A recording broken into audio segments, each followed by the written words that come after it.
KBS Radio Mystery Theater presents...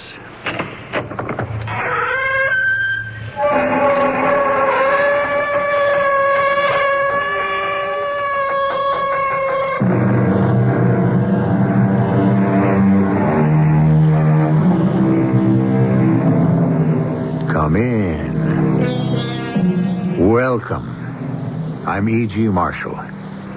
The thin line between madness and sanity has never been clearly explained.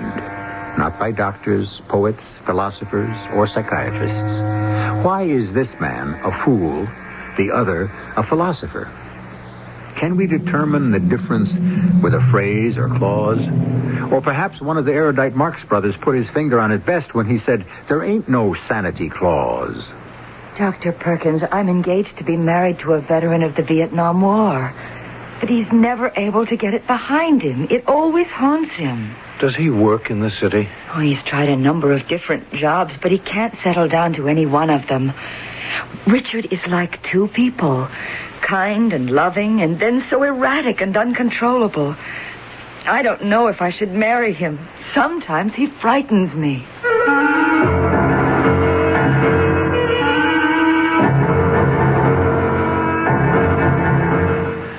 Our mystery drama, Dangerous Memory, adapted from a tale by Jacques Futrell, especially for the Mystery Theater by James Agate Jr., stars Larry Haynes.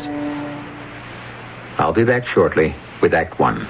Did Mrs. Rhonda Baumert of Sterling say when Gus Marcus asked her the name of that hour's Ford Superfan driver? Yes, it's Dr. James Huckabee. She was listening to KOA and knew the answer. I don't believe you guys called. Oh, wow, thanks. This is going to make my husband his face. Mr. and Mrs. Baumert will fly to San Francisco to see the November 18th Broncos 49ers game as KOA's guests because she sent a postcard with her name, her address, and phone number to KOA Superfan, Box 5012, Denver 80217. Where's your card?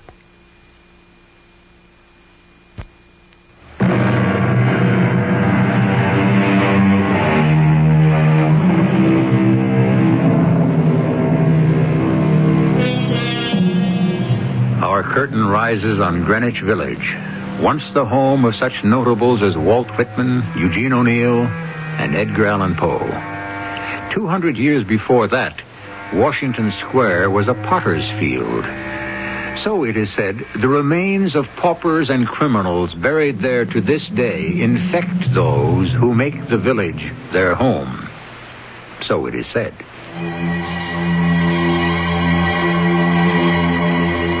I've noticed it only happens to me when the temperature reaches 90. I wonder if it's the same for all ex-Marines who saw service in Vietnam. When I'm by myself in my hotel room, everything comes back. From boot camp to Army hospital. Sergeant Zaslow screaming at us, if you don't kill those gooks, they'll be in California and Cleveland and Buffalo. They're no good, he's saying. They're not people. Don't ask questions. Obey. Kill, see? Okay. Here we are today, your last day at staging battalion before shipping out. Now pay attention.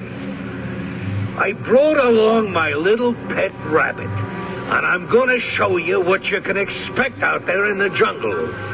Kill or be killed. Cute, ain't he? Peter Rabbit. This is my rabbit lesson. I hold him up by the ears, see? Now watch this! What the Sarge does to that rabbit, you never forget. Never. Or another dream. The time I stayed behind in the village. They were real nice to me, called me number 1 GI. Weeks went by. The war was far away. I couldn't hurt these people. I was one of them, helped them on their farms. Until Zaslow came down to get me in a big helicopter.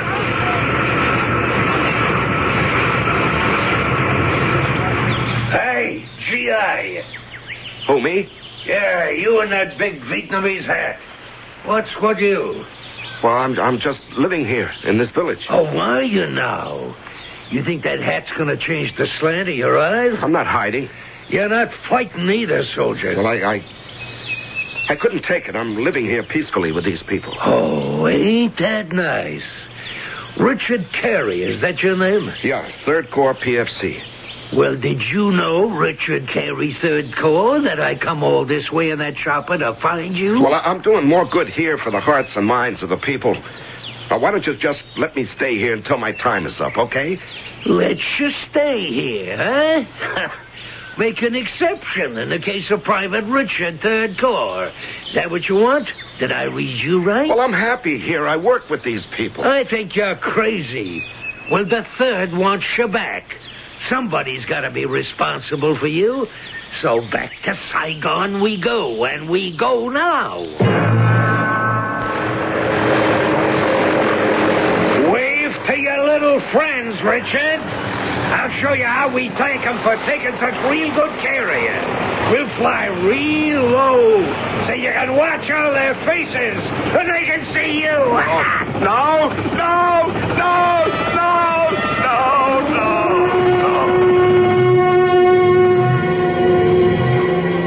The nightmares never stop. 15 years now, and they still come. And then there's Wendy, a really bright girl I want to marry. She works in a Wall Street investment house. We go to a Chinese restaurant in the village. It's another one of those days, Wendy. I feel real lousy. Richard, it's the heat. Sometimes it gets to me, too. Besides, you don't know how to take care of yourself, darling. But that'll all change when we're married. You'll see. I wish the waiter would hurry. It's not the heat, Wendy, and you know it. Are you talking about that old war thing again? Yes, I am. But that's 15 years ago. No, not for me, it isn't. Shh. People are turning around. Oh, here comes the waiter. Let's order. No, I'm sorry. I'm sorry, Wendy. I'm not hungry. You order, and I'll just sit here with this bottle of wine. Richard, you have to eat. What am I going to do with you? Why don't you just leave me alone? Richard, you've never talked like that to me before. What is it? I told you. I'm going. You... Oh, no. Oh, no, I can't go now. I've got to stay here. You're white as a sheet. You look like you'd seen a ghost. I have. It's him. Zaslow, the Sarge. Who? He's here, Wendy, in this restaurant. I just saw him walk in the door. It's really him. Where is he? Can you point him out to me? No, I don't want to look around. He's a big man, crew cut, fierce face, ugly, a scar down his left cheek. Oh, I don't see anyone like that. But perhaps he went out again. No, he's here. He's here somewhere. I can feel it. I thought that part of my life was thousands of miles away. To think, in the flesh, the Sarge, here. It's not a dream, it's real. If there's anyone in this world I don't ever want to meet up with again, it's Zaslow, the Sarge. Dr. Perkins, I need your help badly. I have a very sick friend. Well, I don't know what I can do, Miss Hawkins. I'm a psychiatrist, not a general practitioner. Tell me about your friend. And I shall call you Wendy. I always use first names. It breaks down barriers. I'm engaged to a man called Richard Carey. Called? No, that's his real name. He's a veteran of the Vietnam War, only he's never been able to put it behind him. Well, that's a frequent malady for thousands and thousands of young men today. Does he live with his family? No, his mother and father are dead. Their yacht exploded, and they went down with it. Does Richard work in the city? Oh, he's tried to do a number of things, but he can't seem to settle down to any of them. And how does he support himself? Or doesn't he have to? No, he doesn't. And that's one of the problems, I think. He has quite a lot of money, in fact. I've been investing some of it for him through my job. So he isn't under any pressure to apply himself and make a living and set aside the past? No, he does nothing. Lives in a hotel. Dr. Perkins, I love Richard very much, but I must have him straightened out before we marry. He's like two different people. kind and loving, and then erratic and uncontrollable. He frightens me sometimes. Could you persuade him to see me? Become a patient of yours? That's what I had in mind. I'll try. I'll go to his hotel right now and talk to him about it. Wendy, he can only be helped if he wants it. And if he does, it could be a beginning. Somehow I managed to get back to my hotel. I keep hearing a ringing in my ears. And then the big chopper motor. So hot and unbearable. Sweltering August. I lie on top of my bed and close my eyes. The shock of actually seeing the Sarge hasn't worn off. We'll be back in Saigon in half an hour, Richard. You must be crazy. You can't hide out for the whole war in a gook village. I'd rather be with them than my platoon. You like them gooks better than your own buddies. They're people. They showed more feeling to me than anyone. You guys have all gone crazy. Oh, we've gone crazy. What do you know about that? Hey, wait a minute. I see a little activity down there. See them hats walking around the fields? They're farmers. Well, maybe we should pay our respects. Why, are you going to strafe them? You don't even know if they're friend or enemy.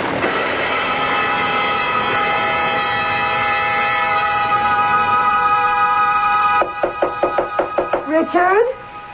Richard, are you in there? Richard, let me in. I know you're there. Richard, do you hear me? Are you all right? Richard, wake up! Richard! I don't want to talk to Wendy. I don't want to see her. I don't want to see anyone. The sun is going down. And wearing a black veil comes running towards me. Hey, you, stop. What's the matter? What happened back there? Let go of me. Let go of my arm. What do you think you're doing? Let go of me, you Why are you fool. running away? Did you have anything to do with that shot? Go see for yourself.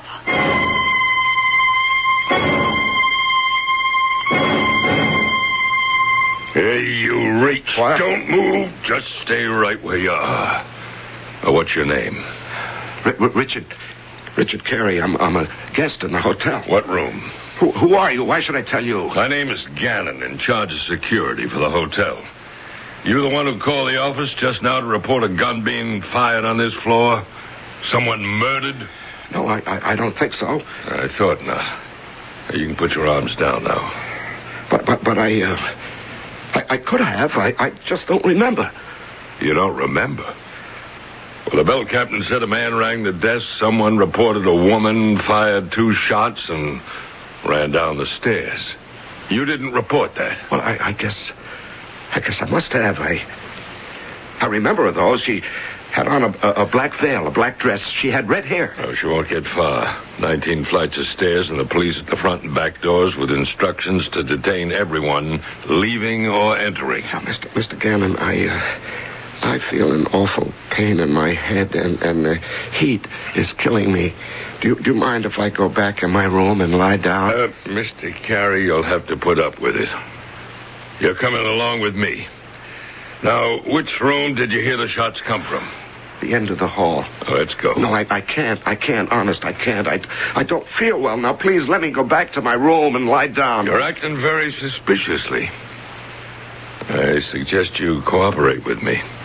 If a gun was fired in a room on this floor and you know any more about it than you're telling me, you'd be well advised to tell me all the truth. Well, I am. I am telling you. I don't know anything. For heaven's sake, can't you see I'm not well? Straighten up. We're going to walk down this hall together. Now. Here's a room with the door standing open. Anybody in there? Hello, this is hotel security. I guess not. Go ahead, Richard. You first. In you go. Uh-oh. What's this right by the door? A revolver. What? Don't touch it. Now, what do we have over here? A man laying on his face on the floor. Is he dead? He's dead, all right. Let's roll him over. Oh, my Lord. No. You know him, Mr. Carey? That's the Sarge. Sergeant Zaslow.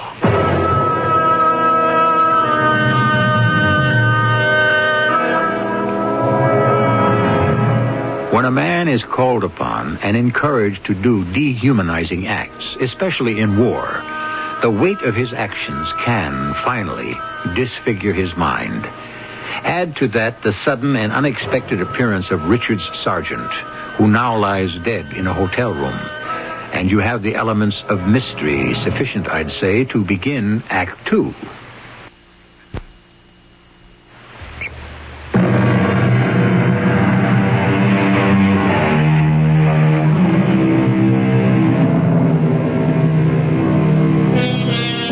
A young man is compelled to become a killing machine and made to believe he defends his country by slaying non-persons.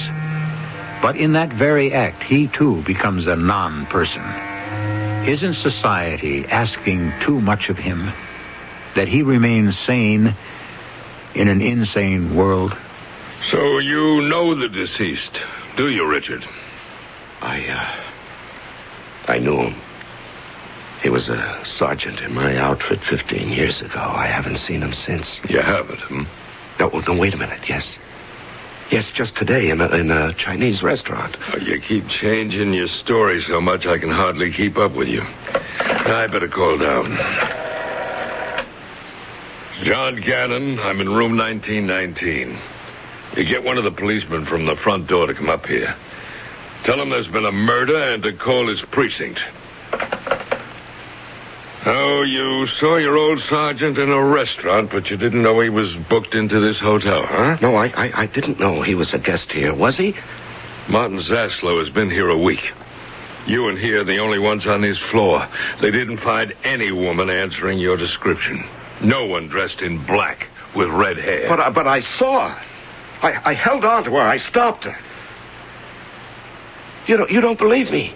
I was just told that there have been several complaints about you acting rather strangely in the hotel.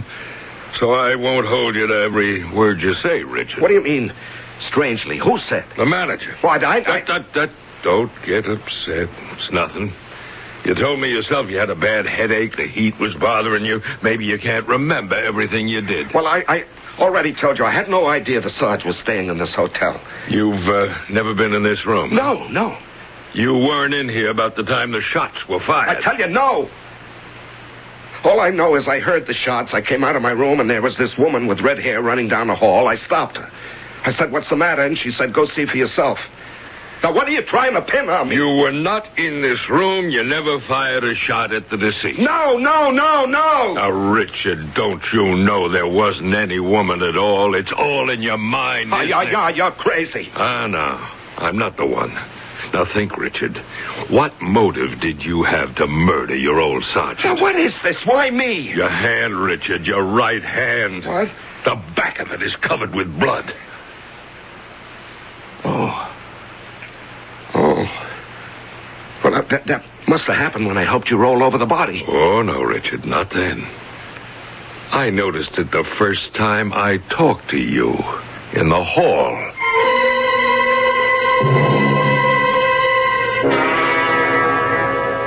Richard?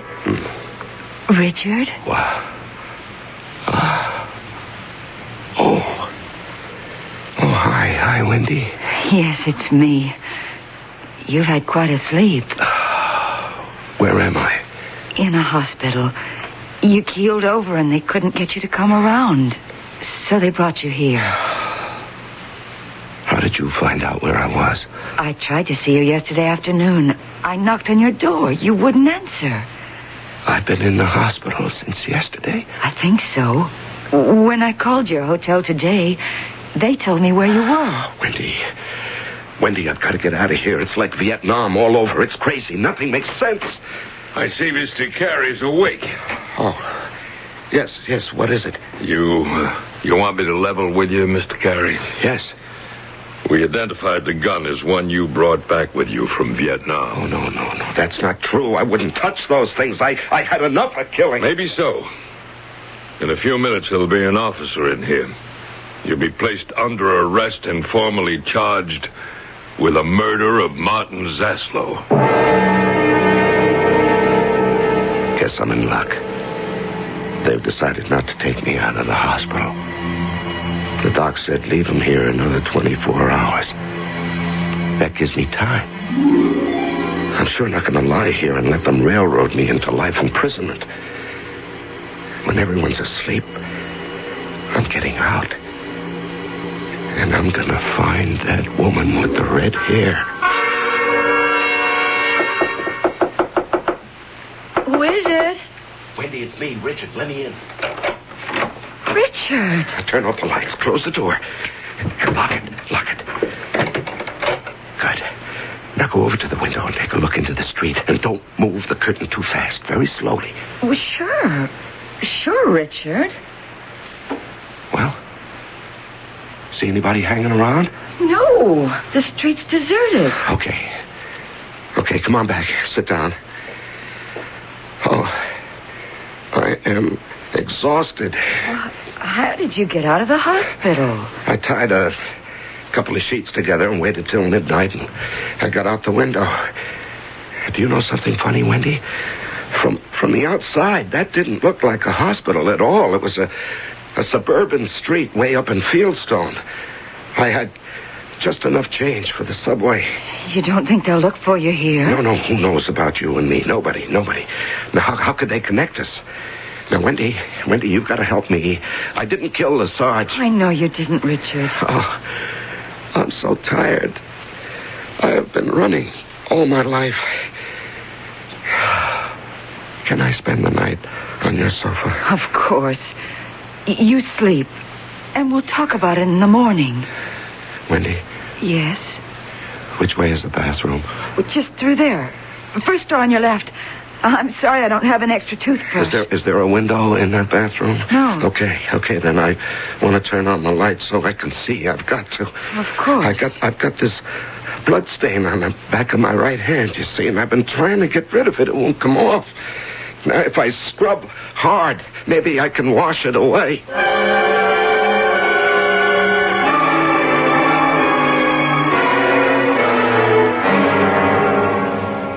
Dr. Perkins, Richard's been accused of shooting a man. I'm terribly sorry. He's in my apartment now, asleep. I left him a note saying I'd be back after work tonight. Well, I'd go to the police right away. Your friend Richard may not be in full control of himself. You're not safe with him. Oh, I can't give him up to the police, Dr. Perkins. I believe he's innocent. Well, that's not for you to decide. He's depending on me. I'm all he's got. Oh, would you see him, Dr. Perkins, at my place? I don't think I should. I can't help him now. I think you could. Last night, before he went to sleep, Richard said to me he had this blood stain on his hand that he couldn't wash off. I saw him for a moment standing in the light of the bathroom. There wasn't any blood stain on his hand that I could see. How do you explain that? I can't. It could be blood. It could be guilt. I have to go, Dr. Perkins. I'm sorry you won't help me. Wait. All right. Give me your address, Wendy. I'll be there after my last appointment, say 7:30 tonight. I hate being cooped up and feeling helpless.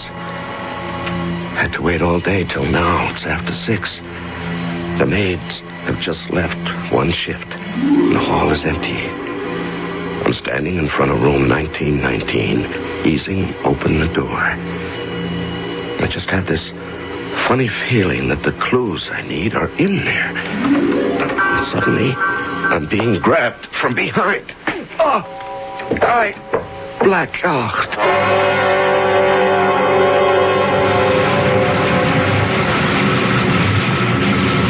Hey, what's with you, Carrie? What are you doing here at Tansanut Airport? We got your message, Sergeant. You were bringing in 20 prisoners to Saigon, so they gave me this paddy wagon.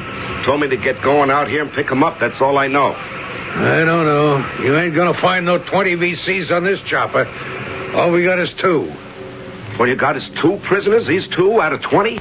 The rest of them got a little rambunctious. Well, how could 18 guys... Terry, too many questions.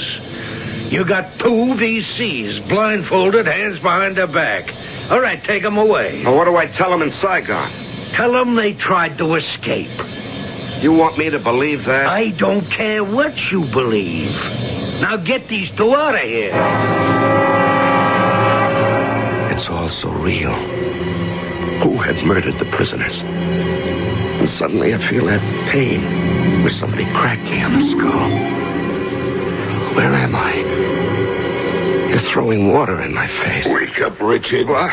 Can't have you running around loose in this hotel opening the doors to other people's rooms. You got to be taken care of.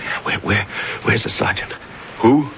What happened to me? I came to pick up the prisoners. They're waiting for me back in Saigon. Now, look, Richard, I'll level with you. When you escaped from the hospital, I realized you mightn't be responsible for your actions. Wait. You're John Gannon, the hotel detective. So, regrettably, I'm going to have to put the cuffs on you and straitjacket you into the hospital. It's for your own good, Richard. No. Get away from me. Now, Richard, take it easy. Put down that pitcher of water.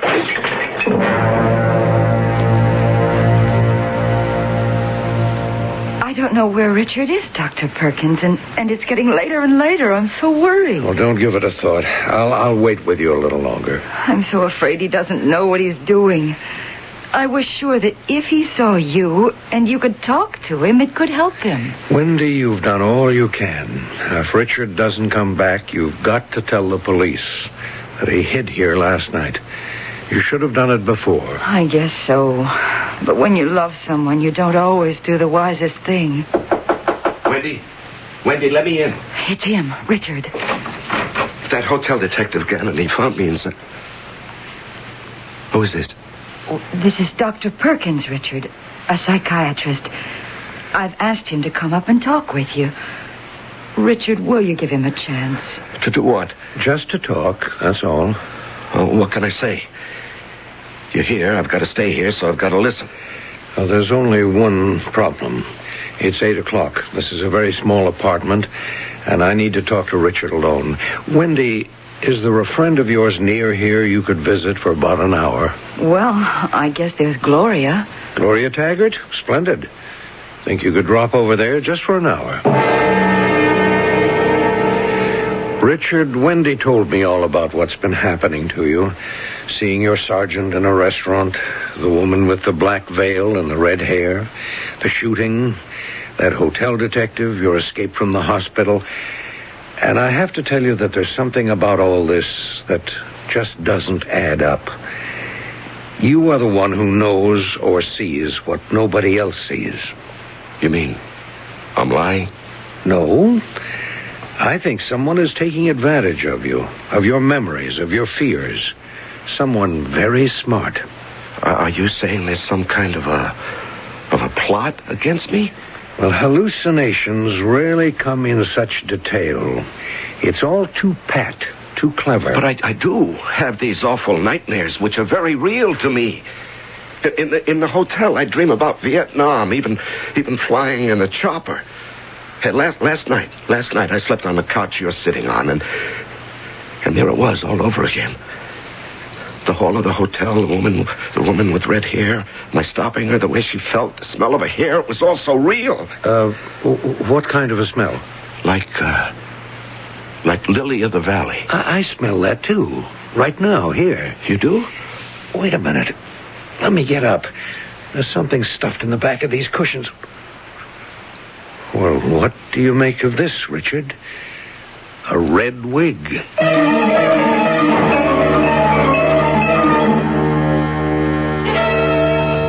The plot, it would appear, is not only sick, but blood-curdling. Richard Carey has money and terrible memories. Is he being preyed upon by the unscrupulous who keep picking his wounds open, not letting the mind heal? Or is he indeed revenging himself upon a man who bullied him through the hell of war? When I return, we shall certainly be well on the way to learn more, and I will be back shortly. Maxwell House is coffee you can count on. Maxwell House, good to the last drop. Maxwell House is good morning. Maxwell House is good company. Good to the last drop. Maxwell House. Maxwell House, coffee you can count on. Always smells good. Always tastes good. Always good to the last drop. Maxwell House is good coffee. Good to the last drop. Maxwell House. A message from the CBS television network.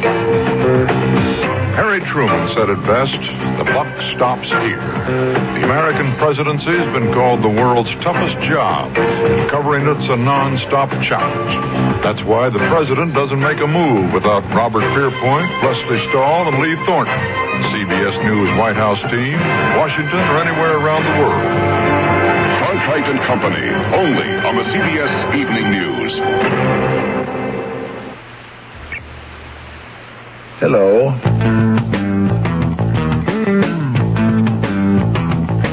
If you're looking for a future with a growing company, the job that you've been waiting for is now reality. If up is where you're headed or where you'd like to be, then you are the one Sunstrand wants to see. Yes, you are the one Sunstrand wants to see. If you're a precision grinder or lathe machinist just marking time in your present job, move up to Sunstrand and get some mighty rewarding benefits in the process. Merit increases, at least 13 paid holidays, plus all kinds of insurance. Sound good? Then call Sunstrand now for an interview. You are the one Sunstrand wants to see. Remember, at Sunstrand, the sky's the limit. An equal opportunity employer.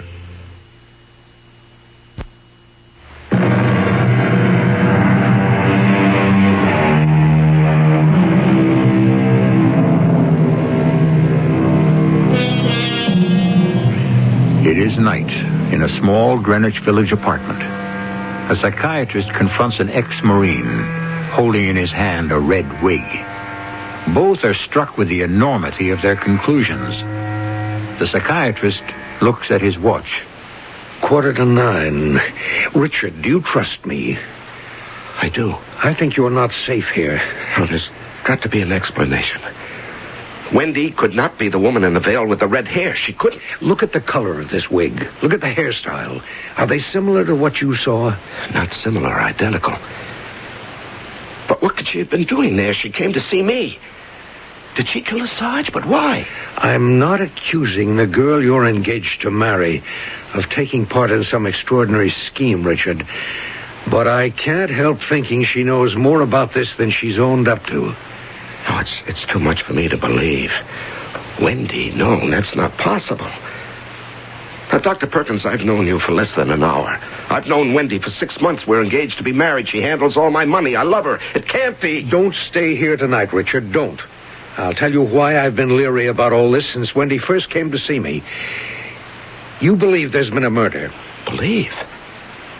I saw blood, a body with 2 bullet holes in its head. You were accused, arrested, and found yourself in a hospital from which you escaped. All that, and yet not one word of this has appeared in the newspapers. Well, is that so peculiar? I'd say very unusual. You mean it's a put-up job, a phony arrest? Why? Somebody is out to get you, Richard. You're not safe here. I'll put you up for the night in my office. That's one thing a psychiatrist has got, a comfortable couch.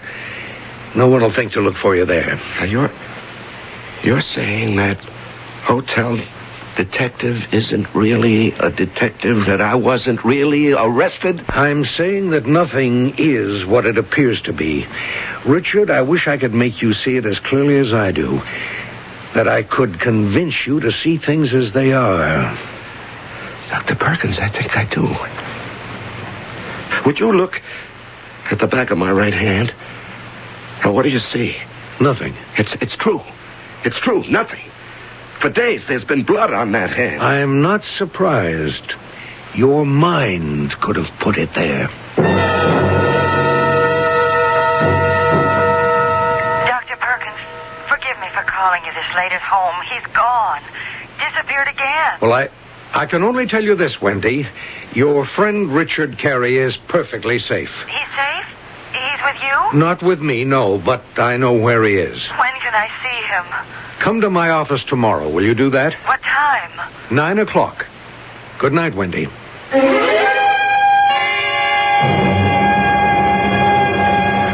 Wendy, one question. Why did you come to see me about Richard in the first place? I thought I told you. Because I was afraid for him. What he might do to himself. Your coming to see me is the only piece of this entire puzzle that doesn't fit. In fact, I don't belong in your scenario at all. No more questions, Wendy, just one warning. If, as I suspect certain people are, into an elaborate plot against another person, and I get wind of it, so will the police. I'll see to that. I don't understand. For your sake, Wendy, I hope you're telling the truth, that you don't understand. If you really don't, it means you have no part in it. I've told Richard to call you at your office at 11.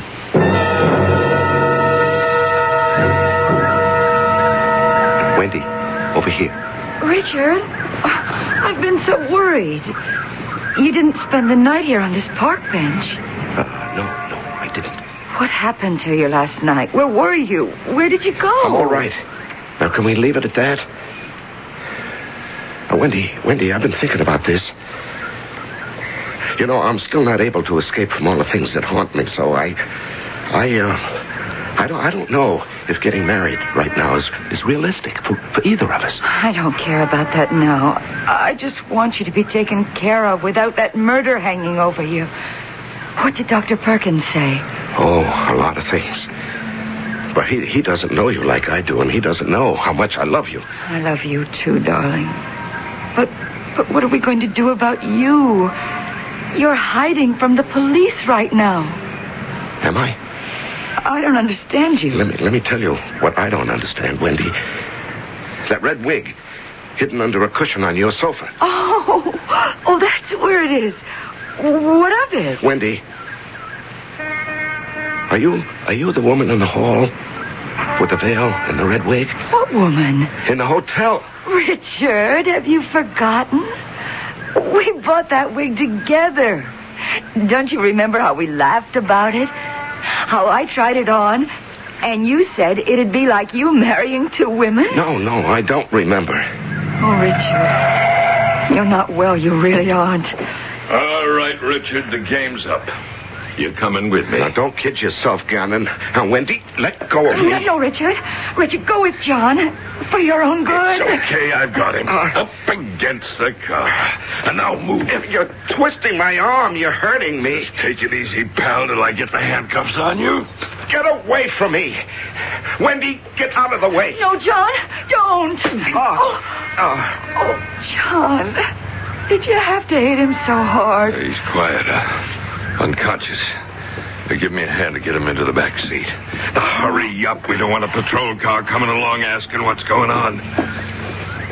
You coming with me, Wendy? No. I had one heck of a time to find the right road going through the park.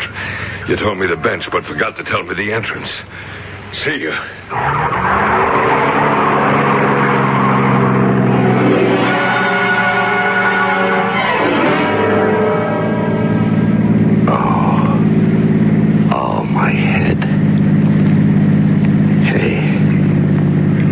You're the detective, aren't you? John Gannon. We've met. Where are you taking me? Somewhere for your own safety. I don't believe you're a detective at all. I'm being kidnapped. Martin, turn left at the next intersection. Who's that goon you've got up there driving? I wish you'd just relax so nobody'd get hurt. This isn't a game for money, Richard. It's for your health. Oh, sure.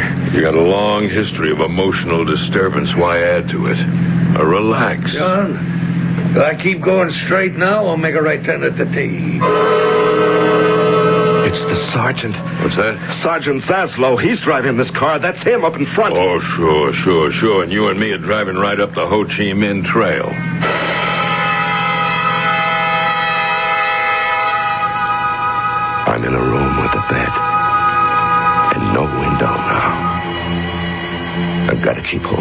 yourself? Keep saying I'm rational, insane.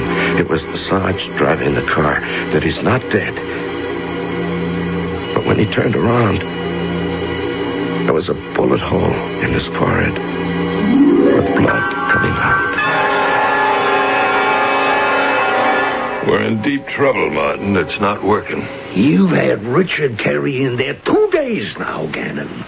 What do you mean you can't break him? We've drugged his food, run the tape sounds of the helicopter day and night. He screams, he relives the war, but he won't crack. Is that essential? What do you mean? John, your wife's got power of attorney over his money. Does he have to be kept alive, committed? Murder is not in my line. Let me remind you, there's a lot of money riding on this deal, Gannon. I didn't come in here with you guys to give up now. 50-50 split. I play the murder victim, and you and your wife do the hand-holding and bookkeeping. You gave me your word you knew how to drive Carey over the edge. It should have worked. You and that little hustler you're married to mean nothing to me. Nothing. I'll give you 2 guys 1 week, 7 days, to come up with my half. I done my share of the work. You told me this Richard Carey is worth $1 million. All right. 1 week from today, I want to know that there's $500,000 somewhere in some bank in my name. And if it isn't, Sergeant Zaslow... I learned so many ways of knocking off people in Vietnam. Maybe one of them will just come back to me. What are we going to do, John? There's too much at stake not to keep Carey here and keep working him over. I got a couple more taped effects, bombs, napalm, burning. I'll start those. I can't go through with it. What are you talking about? When we went into this, there was to be no violence. All play acting. Make Richard Carey fall in love with me, get power of attorney over his money, then drive him just enough so he'd be admitted to the VA psychiatric hospital. Well, it's taking longer, that's all. You don't think Zaslow scares me. He wouldn't do anything to us. Not so long as there's a chance. Kill the goose that lays the golden eggs. You have control over the money. You don't understand it all, John. I can't go on with this. It's got to stop. We're playing with murder. I've heard enough. Now just get out. Drive back to town and go now before I do something I'll be sorry for. You take care of the financial end, I'll take care of the rest. That was the deal. And it still is. Richard Carey is staying right in this house in that room until they carry him out screaming in a straitjacket.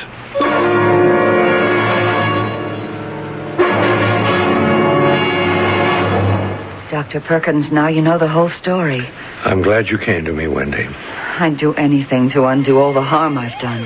Well, you've made a beginning. I think I always wanted to, from the first time I came to see you. You were awfully good at it. You had me convinced you wanted to help Richard. Oh, is that the police? Here? Yes. You and I are going to the front door, and you're going to give yourself up. How do they know already? So fast? Since this morning. When you left here, they followed you. They found the house. They picked up everyone in it. And Richard? Richard, too. They're releasing him in my care. Is he down in that police car right now? Yes. They called and told me he wanted to stay with me. He's in that car. Dr. Perkins, could you put me in another room and then go get him? I won't run away. Then when he's safe, I'll go down and be arrested. I think I understand, Wendy. Would you tell Richard something for me? Of course I will. That sometime in the future, if he could ever trust me again, I'd like to be his friend.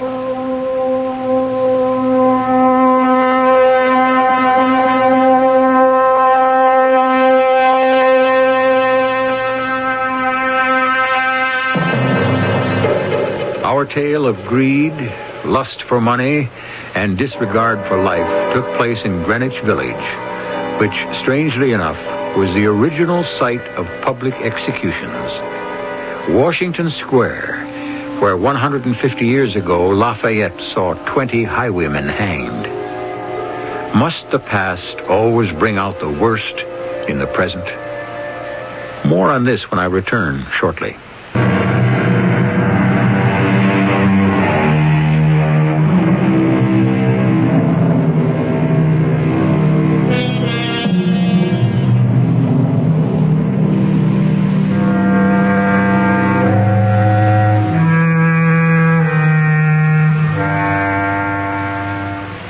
If there is anything to be said or learned from today's drama on Mystery Theater, it is that forbearance and understanding is due our fellow man. Always. Not only the abused who return from war, but everyone who struggles with his private enemy. Take what's yours, not his, and love and help thy neighbor. Our cast included Larry Haynes, Catherine Byers, Court Benson, and Arnold Moss. The entire production was under the direction of Hyman Brown. Radio Mystery Theater was sponsored in part by Contact, the 12-hour allergy capsule, and Buick Motor Division. This is E.G. Marshall inviting you to return to our Mystery Theater for another adventure in the macabre. Until next time, pleasant dreams.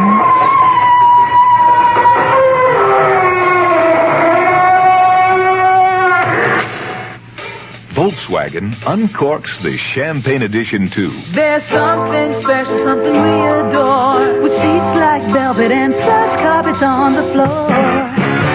The trim is stunning, the color's unique. It's really outrageous. VWC. You've been listening to the OTR Gold Network. Find more classic radio at otrgold.com.